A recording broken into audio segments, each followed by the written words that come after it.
Ayat-ayat karangan si pendusta.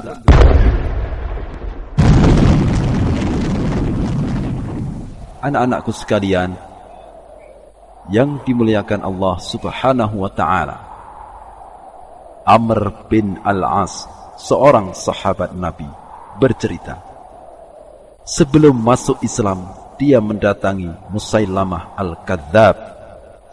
Musailamah berkata kepadanya, apa yang telah diturunkan kepada kawanmu Muhammad dulu?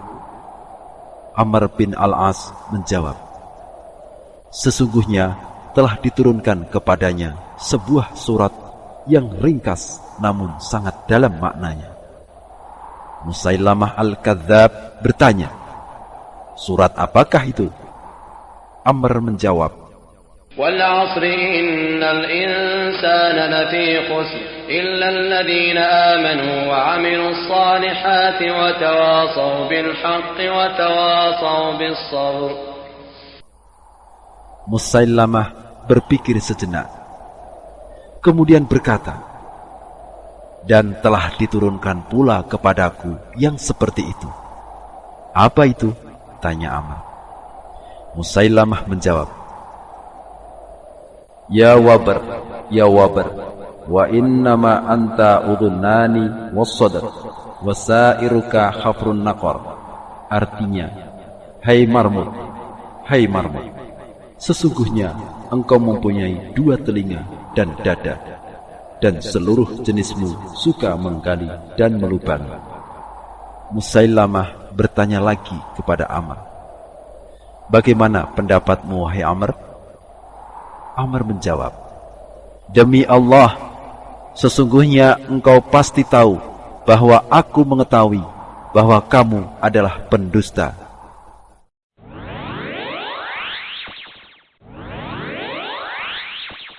Adik-adikku sekalian yang kakak cintai dan yang semoga dirahmati oleh Allah Subhanahu wa ta'ala, tidak terasa ternyata kita sudah sampai pada kisah yang terakhir dari kisah-kisah pilihan untuk anak muslim. Kisah yang terakhir adalah ayat-ayat karangan si pendusta. Faedah-faedah apa yang ada di dalam kisah-kisah ini? Yang pertama, tidak ada seorang pun dari kalangan manusia dan jin yang mampu membuat ayat semisal dengan Al-Quran. Kemudian faedah yang kedua, Al-Quran itu akan tetap terjaga hingga akhir zaman, karena Allah lah yang menjaganya. Jadi Al-Quran akan tetap terjaga kemurniannya hingga akhir zaman nanti, karena Allah Subhanahu wa ta'ala yang menjaganya. Berikutnya dari itu sekalian, faedah yang ketiga, kita tidak boleh menghinakan Al-Quran, tidak boleh melecehkan Al-Quran, tidak boleh merendahkan Al-Quran, karena Al-Quran adalah kitab sucinya umat Islam. Kemudian yang keempat adik-adikku sekalian, kita diwajibkan untuk mempelajari Al-Quran, memahaminya, dan kemudian mengamalkannya.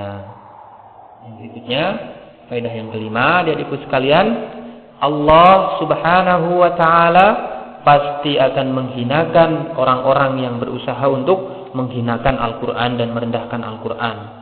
Orang-orang yang menghinakan Al-Quran, maka Allah Subhanahu wa ta'ala akan hinakan mereka. Lebih hina daripada penghinaan mereka kepada Al-Quran. Allah akan hinakan mereka sehina-hinanya.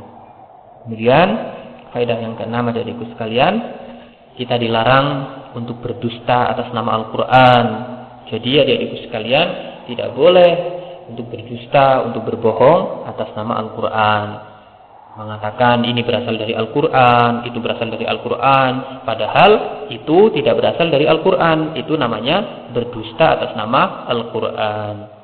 Kemudian faedah yang ketujuh adik-adikku sekalian, Al-Quran itu adalah kitab sucinya umat Islam, kitab sucinya kaum muslimin.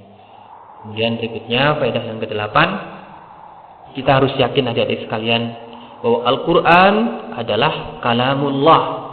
Al-Quran adalah kalamullah, yakni ucapan Allah dan bukan makhluk. Itu adalah prinsip. Jadi adik-adik harus yakin, harus memegang kuat prinsip ini bahwa Al-Quran adalah kalamullah dan bukan makhluk. Kemudian faedah yang terakhir, Yang keberapa tadi? Yang ke-9 dari kisah ayat-ayat karangan si pendusta. Al-Quran adalah mukjizatnya Nabi Muhammad sallallahu alaihi wasallam. Jadi Al-Quran itu adalah mukjizat yang diberikan Allah Subhanahu wa taala kepada Nabi Muhammad sallallahu alaihi wasallam, dan ini adalah mukjizat terbesar yang dimiliki oleh Rasulullah sallallahu alaihi wasallam. Demikianlah tadi adik-adikku sekalian beberapa faedah dari kisah-kisah yang telah kita ikuti bersama-sama. Semoga kita semuanya bisa mengambil manfaat dari kisah-kisah yang telah disampaikan tadi dari awal hingga akhirnya. Semoga Allah Subhanahu wa taala menjadikan kalian menjadi anak-anak yang soleh dan solihah. Amin ya rabbal alamin.